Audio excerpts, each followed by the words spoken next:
Hey guys, happy Thursday. Yes, Thursday. I hope your week is going well so far. We're going to read the rest of our chapter today. I'll start the next one and then I'll tell you what you guys are going to do in Google Classroom. Okay. So if you remember from our read aloud yesterday, we just finished the flashback where Brody was realizing where when he ran away from his boy Aiden when Aiden's dad was coming closer to them. So the flashback is over. Brody stood there, right in the same living room, and he looked at the monster on the couch. "It's him," Brody said. "He's the one. He's the one that killed me." Tuck jumped forward, his fur instantly up and a growl in his throat. "Easy, boy," Patsy drawled, even though she seemed to be eyeing the man with more than her usual hostility. "Dad, remember? He attacked us, me and my boy, shouting, stomping, kicking, and hitting. He was hitting my boy, and I was there with him." Brody looked over to the corner, to the little area of dingy carpet next to the wall. That was where Aiden had been huddled, where Brody had cowered, paralyzed with fear. The rest of the memory was still lost in the shadow, but he was sure it ended there, that it all ended there in that corner. That was where he'd died. It was so shabby looking, so unremarkable. A stupid little patch of carpet. There was an empty straw wrapper against the wall. There was no sign of terror, of the fight, of the end. Just a stupid little patch of carpet. There was nothing to show that that was where he was taken from his boy, and where his boy was taken from him. And now he was here, and Aiden was gone. Gone. A chill shivered Brody's soul. He didn't know how the memory ended. He just knew that it ended here, and that it ended with the monster killing him. But what came after? Why was Aiden gone? Brody almost couldn't let himself think it, but there was also no stopping the thought. What if Brody wasn't the only one that the monster had killed that night? What if Aiden was dead because Brody hadn't protected him? Brody turned his eyes back to Aiden's dad. Anger rose in him, hot and fast and unthinking. He jumped forward and barked. He snarled and snapped and barked again and kept barking. The monster kept chewing, his dull eyes on the flickering screen of the TV. He took another swig from his can. "Why did you do it?" Brody shouted in his ghost voice, the voice that came from his head and his heart without sound. "Why did you do it?" He barked and howled and shouted out his anger at the man on the couch. Tuck barked beside him, his teeth flashing and his muscles rippling. Because Tuck, he was the kind of dog who stood by your side and showed his teeth just to your enemies, even if they couldn't see him. And a jet black pit bull barking and snarling is a ferocious sight, even if it's dead. They stood there together, barking at the monster. They barked their anger and their fury at the monster and all the other darkness in the world. But eventually both dogs fell silent. The monster burped and shoved a handful of fries in his mouth. "Well," Patsy said behind them, "that was helpful. You gonna sing him a song now?" Tuck shifted his paws, still glaring at Aiden's dad. He shook out his shoulders. He blinked. His tongue licked at his still snarling lips. "Man," he growled, "those fries look good." "Where is he?" Brody demanded, moving in front of the man's unseeing eyes. He stopped his senseless barking, but he was no less furious. "Where is Aiden? Why isn't he here?" The man sniffed and spat a loogie into the brown bag. "Maybe he ran away," Tuck said. "Maybe they took him away." "Maybe he's dead," Patsy offered in her bored voice. Brody spun around. "Don't say that," he shouted. "Don't you ever say that." Patsy blinked. "Fine, I won't say it, but I will say what I've been saying all along. You're wasting your time, Pooch. Maybe he's here, and maybe he's gone. Maybe he's alive, maybe he's—" Patsy paused, seeing Brody's threatening step toward her. "Less than alive. My point is it doesn't matter. You're dead. You can't do any good. You got nothing to do here, dog." Brody looked over at her. He looked over his shoulder at Aiden's dad, and he looked back to Patsy. "I have to know. I have to know he's okay."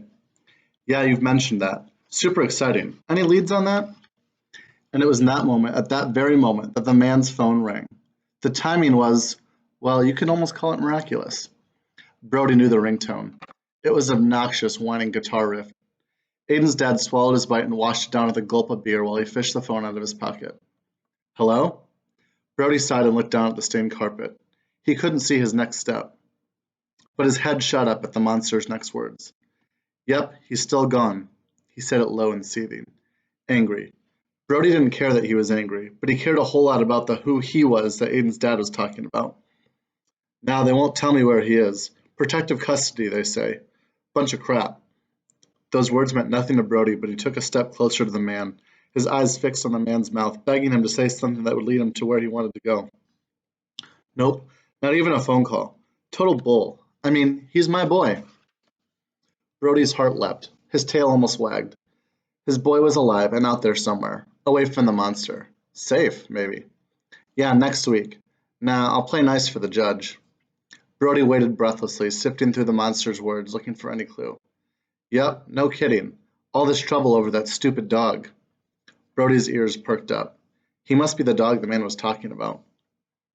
Ah, don't worry, I will. I'll get my boy back. Yeah, see ya. Brody's half-excited wag stopped. The monster's voice still hung in his head. I'll get my boy back. The man hung up the phone. Did you hear that? Brody asked. Yeah, Tuck answered. He called you stupid. No, not that. My boy's okay. For now, but he's gonna get him back. What are you gonna do? Tuck asked. Fellas? Patsy cut in. I don't know, Brody said, ignoring her. But I gotta do something. Hey, guys, hello? Patsy said. How you gonna find him, though? I mean, if this guy doesn't even know where he is. I don't know, Brody repeated, but I'll find a way. Hey, Patsy shouted, stepping between them. Quit ignoring me. You're being even more annoying than usual. Anyone else notice the sun went down? So? Tuck said. You afraid of the dark, Patsy? No, idiot, and neither are Darkly and his stooges. Tuck and Brody's eyes went to the window and growing dark outside. Oh, right. Quick, mutt, Patsy went on. Feel him out. He coming? Brody forced himself to take his mind off Aiden and the monster for a minute. He closed his eyes and felt through the dark for Darkly. There. He found him. Brody's eyes snapped open. Is he close? Patsy asked. You could say that. We'll read the first couple pages of chapter 15.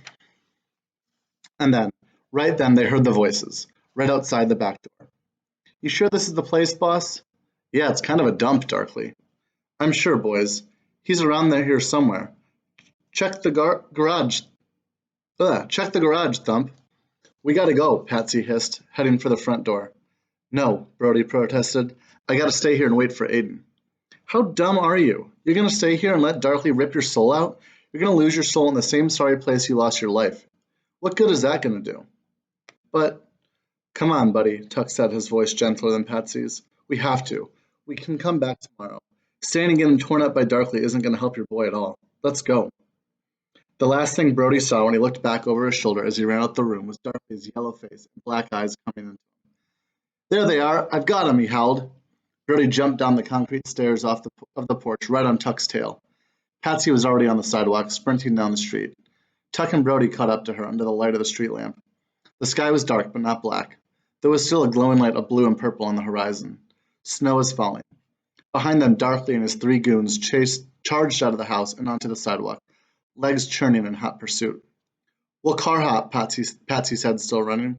That's my trick, not theirs. We'll leave them behind, no problem. A car was coming up behind them, heading the same direction they were going. It was moving quick. It was going to be tough. You ready? Ready, Brody answered. Good, but I mostly meant the idiot. You gonna get this on your first try, smart stuff? Because we don't got time for your stupidity. Tuck didn't answer. He was eyeing the coming car over his shoulder, his mouth closed tight in concentration. The car was almost even with them. Tuck cut to the side and jumped. He sailed right through the car's rear door. His head popped up in the window. Not bad, Patsy muttered, and then jumped herself. Brody leapt right behind her. They both landed with a lurch in the car's back seat. That should lose him, Patsy said, hopping onto the seat back to look out the rear window. Those morons don't know how to car jump. Tuck and Brody popped up too, watching their pursuers. Darkly and the others were running hard on the sidewalk through the falling snow. A big black SUV pulled alongside them on the road. The hounds veered toward the street, and one after another hopped through the metal doors and into the SUV. Or maybe they do, Patsy said. Huh, this could be a long night. What are we going to do? Tuck asked, his eyes on the car that was following them. We'll just have to keep hopping, Brody said. Stay ahead of them until sunrise. No, Patsy said, her voice low. I can't do that. All these jumps, all this running and landing and hopping, it all takes a little soul, remember? She looked down at her few remaining soul lights circling around her. I don't got enough for all that. I'll be dark by morning. It'll be close even for you guys. Well, shoot then, what are we gonna do? We're gonna get out of this car to start, Brody said. He was looking forward at the front window. Why? Tuck asked. Right then, their car slowed down to a stop at the red light that was glowing through the snow. The black car pulled to a stop behind them. 4 hungry hounds piled out. That's why, Brody shouted, and all three of them leapt over the front seat and through the windshield and then scampered down the hood of the car. They jumped onto the snowy blacktop. The van, Brody called. They all saw the silver van coming away from the left. But my shine, Patsy called. I got you, Tuck said. No way, not a... But Tuck snagged her kicking body in his jaws and bounded through the side of the van that was speeding past. Brody was right beside him. Patsy was already snarling and swiping by the time they landed inside. When Tuck let her go, she was already in mid-shout. That's all right, so make sure that you guys are doing your check-in today. Make sure you're doing your exact path in your reading. And then in Google Classroom today, you guys yesterday should have copied the social studies project and set it up. Today, you're going to do your title slide if you didn't do it yesterday, your introduction, and your first informational slide. And so the one that I put in there is tell me about your topic. So if you're the Battle of Yorktown, tell me what the Battle of Yorktown is. If you're the Treaty of Paris, tell me what the Treaty of Paris is. So just describe your whatever your topic is on that first slide. Okay, I hope you all have an awesome day, and I will see you all tomorrow. Bye, guys.